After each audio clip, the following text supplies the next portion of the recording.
نحمده ونصلي ونسلم على رسوله الكريم أما بعد فأعوذ بالله من الشيطان الرجيم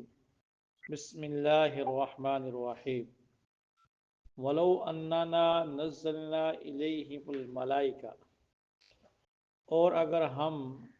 بے شک نازل کریں ان کی طرف فرشتے وَكَلَّمَهُمُ الْمَوْتَى اور باتیں کریں ان کے ساتھ مردے وَحَشَرْنَا عَلَيْهِمْ اور جمع کر دیں ہم ان پر كُلَّ شَيْءٍ قُبُلًا ہر چیز کو ان کے سامنے مَا كَانُوا لِيُؤْمِنُوا تو نہیں ہے کہ یہ ایمان لائیں إِلَّا أَن يَشَاءَ اللَّهُ مگر یہ کہ اللہ تعالیٰ چاہیں وَلَكِنَّ أَكْثَرَهُمْ يَجْحَلُونَ لیکن ان میں اکثر جاہل ہیں وَكَذَلِكَ جَعَلْنَا اور اسی طرح ہم بناتے ہیں لِكُلِّ نَبِيٍّ عَدُوًّا ہر نبی کے لیے دشمن شیاطین الانس والجن انسانوں میں اور جنات میں سے شیطان یوحی بعضهم الی بعض جو پیغام بھیجتے ہیں القاء کرتے ہیں بعض کی طرف زخرف القول ملمہ کی ہوئی باتیں غرورا دھوکہ دینے کے لیے وَلَوْ شَاءَ رَبُّكَ اگر چاہیں آپ کے رب ما فعلوہ تو وہ ایسے نہ کر سکیں فَذَرْهُمْ پس آپ ان کو چھوڑ دیں وَمَا يَفْتَرُونَ اور ان کو جس کا یہ افترا کرتے ہیں وَلِتَصْغَىٰ إِلَيْهِ تاکہ مائل ہوں اس کی طرف أَفْئِدَةُ الَّذِينَ لَا يُؤْمِنُونَ بِالْآخِرَةِ ان لوگوں کے دل جو آخرت پر ایمان نہیں رکھتے وَلْيَرْضَوْهُ تاکہ اس کو پسند کریں وَلْيَقْتَرِفُوا مَا هُمْ مُقْتَرِفُونَ اور تاکہ وہ کمائیں جو کچھ وہ کماتے ہیں پچھلی آیات کے اندر بھی یہی تھا کہ ان لوگوں نے فرمائشی معجزے کا مطالبہ کیا کہ آپ لائیں کوئی دلیل کوئی معجزہ کوئی نشانی دکھلائیں حالانکہ نبی کریم صلی اللہ علیہ وسلم کے متعدد معجزات وہ اپنی کھلی آنکھوں سے دیکھ چکے تھے لیکن جس نے نہیں ماننا ہوتا وہ ضد پہ اڑا رہتا ہے اس آیت مبارکہ میں فرمایا گیا کہ یہ تو اتنے ضدی اور ہٹ دھرم ہیں اگر فرشتے بھی ان پہ نازل ہو جائیں اور مردے قبروں سے نکل کے ان کے ساتھ باتیں کر لیں اور دنیا کی ہر چیز ان کے سامنے جمع ہو جائے یہ لوگوں نے پھر بھی نہیں ماننا ان کا مقصد محض تنگ کرنا ہے اور کوئی مقصد ان کا نہیں ایمان وغیرہ تو یہ تو صرف باتیں ہی ہیں یہ صرف تنگ کرنا چاہتے ہیں الا ان شاء اللہ مگر اللہ اس لیے چاہے اللہ اس کو ہدایت دیتے وہ الگ بات ہے جیسے کہ آپ نے دیکھا یہودیوں کے اندر بہت کم لوگ مسلمان ہوئے چند ایک ایسے ہی عموماً زمانے میں ہی ہوتا ہے ماننے والے کم ہوتے ہیں تنگ کرنے والے زیادہ ہوتے ہیں وَلَكِنَّ أَكْثَرَهُمْ يَجْهَلُونَ اکثر لوگ ان میں سے جاہل ہیں وَكَذَلِكَ جَعَلْنَا یہ تسلی کی آیت ہے اللہ کے محبوب کے لیے اور دین کے کام کرنے کے لیے کہ ہم نے ہر نبی کے لیے دشمن بنائے ہیں انسانوں میں جنات میں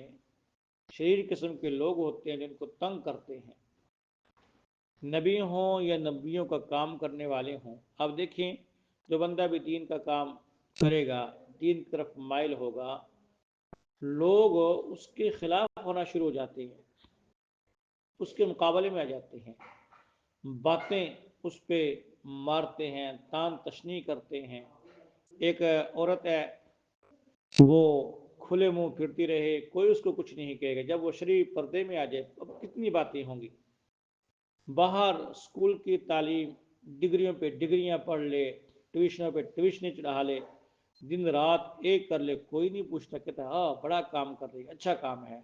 پڑھے گی تو آگے بڑھے گی لیکن دین کی طرف آ جائے تو سارے لوگ اس کے مخالف ہو جاتے ہیں اس پہ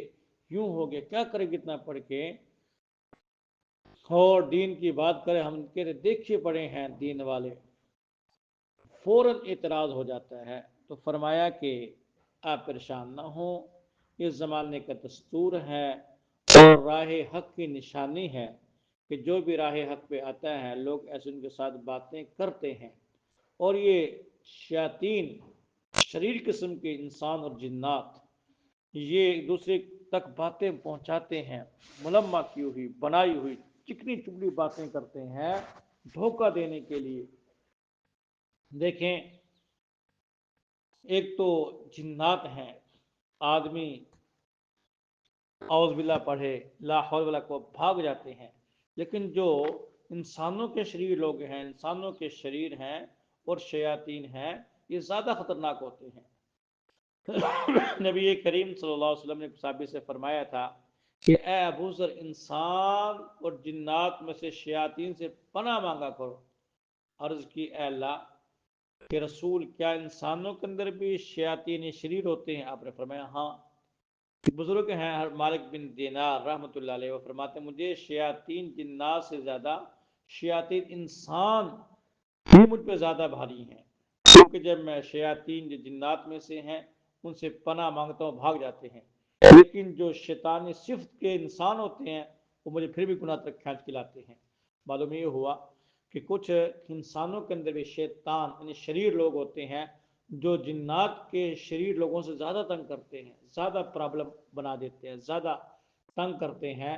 تو یہ ہوتا رہتا ہے، ایسے حالات پیدا ہوں کہ لوگ مخالفت کریں دین پہ چلنے کے لیے، حالات تنگ ہوں تو گھبرانا نہیں چاہیے، پریشان نہیں ہونا چاہیے، بلکہ سمجھنا چاہیے یہ تو دلیل ہے ہمارے حق پہ ہونے کی۔ اور ایسی ملمہ کی ہوئی باتیں وہ لوگوں کی طرف چکنی چپڑی باتیں ظاہراً کہیں گے بڑی ہمدردی کر رہے ہوتے ہیں اور بڑی اچھی اچھی باتیں زبان سے نکال رہے ہوتے ہیں۔ فرمایا اگر اللہ چاہتے تو ایسے نہ کرتے، اب ان کو چھوڑ دو، وہ جو کر رہے ہیں یہ ایسے کرنا ہی ہے۔ آپ کے سامنے باتیں ہوں گی، آپ کو لوگ تان تشنیع کریں گے، لوگوں نے نبیوں کو پتھر مارے ہیں ان کو نہیں بخشا، تو آپ پریشان نہ ہوں بلکہ اس کو راہ حق کی نشانی سمجھ کے برداشت کریں۔ اللہ شان اس پہ آپ کو ایسا اجر عطا فرمائیں گے کہ آپ کے وہم و گمان میں نہیں ہوگا۔ اور یہ التصغى الیہ ایسی باتیں کرتے ہیں تاکہ لوگوں کے دل ان کی طرف مائل ہوں، جن کا آخرت پہ یقین نہیں، ایمان نہیں، لوگ ان کو پسند کریں اور ان کے ساتھ ان برے کاموں کے اندر لگے رہے جو کر رہے ہیں۔ آج کل تو بڑا آسان ہے سمجھنا کہ ٹی وی، وی سی آر، موبائل کے اندر جو فحش مناظر ہیں، فلمیں ہیں اور گانا بجانا ہے، لوگوں کو اپنی طرف مائل کرتا ہے، اور بڑے ظاہری طور پر دیندار وہ بھی اس کے اندر ملوث ہو رہے ہوتے ہیں۔ ایک حدیث پاک کا مفہوم ہے، بڑی توجہ سے سننے والی حدیث ہے کہ کل قیامت میں کچھ لوگ بڑے بڑے اعمال پہاڑوں کی طرح اعمال لے کر آئیں گے، لیکن وہ اعمال بے وزنی نکلیں گے، جیسے روئی ہوتی ہے، دھواں ہوتا ہے، ایسے۔ حدیث پاک کا مفہوم کہ پوچھا گیا کہ ان کا کیا عمل ہوگا؟ فرمایا ان کا ظاہر باطن ایک طرح نہیں ہوگا، یعنی وہ جب تنہائی میں ہوں گے تو نافرمانیاں کر لیں گے، اللہ سے نہیں ڈریں گے، لوگوں کے سامنے بڑے صوفی صاحب بنیں گے، پاک باز دیندار عورتیں بنی پھر رہی ہوتی ہیں، صوفی بنے پھرے ہوتے ہیں، لیکن تنہائی میں ہوتے ہیں پھر گناہ کرتے ہیں۔ جیسے آج لوگوں کے سامنے تو بڑے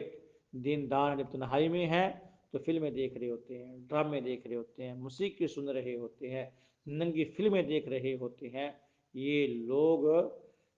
جیسے منافقت کی زندگی گزار رہے ہیں، ان کے بڑے بڑے اعمال وہ ہلکے ہو کے رہ جائیں گے، تو بہت ڈرنے والی بات ہے۔ آج کا یہ موبائل، ہمارے حضرت جی پیر ذوالفقار صاحب رحمۃ اللہ علیہ فرمایا کرتے تھے، آج کا جو ہے یہ موبائل یہ شیطان کا میزائل ہے۔ جیسے میزائل سے کتنا نقصان ہو جاتا ہے اگر اس کو غلط استعمال کر دیا جائے، تو ایسے ہی اگر موبائل کو غلط استعمال کر لیا جائے تو یہ اپنا بہت زیادہ نقصان کر دیتا ہے۔ اس کو ٹارگٹ پہ رکھو، دشمن پہ وار کرو اس کے ساتھ۔ اگر بے احتیاطی ہو گئی، غلط استعمال ہو گیا تو یہ میزائل اپنے اوپر چلے گا اور تمہارے اعمال اور ایمان کا ستیہ ناش کر کے رکھ دے گا۔ دعا ہے اللہ مجھے آپ کی باتیں سمجھنے کی توفیق عطا فرمائے، اپنی پوری زندگی قرآن اور نبی کے فرمان کے مطابق ڈھالنے کی توفیق عطا فرمائے۔ اللہ یہ باتیں ہمیں آگے بھی پہنچانے کی توفیق عطا فرمائے۔